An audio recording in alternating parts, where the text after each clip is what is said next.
मैं अंधभक्त था, मैं गोबर भक्त था, मैं नीच भक्त था, मैं मोदी जी के इशारों पे नाचता था, अंधभक्तों के इशारों पे नाचता था, मैं थूक के चाटने वाला काम करता। क्या बोला तूने? मैं अंधभक्त पैदा जरूर हुआ था, अंधभक्त बना जरूर था, लेकिन अंधभक्त मरूंगा नहीं। गोबर भक्तो, अंधभक्तो, गजब बेइज्जती है।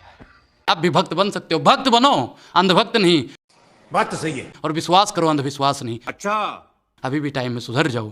मोदी जी को अगर बढ़ावा देते रहे ना, करते रहे ये अच्छा काम कर रहे, वो अच्छा काम, तो देश बर्बाद हो जाएगा। और देश की बर्बादी के सबसे बड़ा कारण रहोगे आप, रक्त बीजो।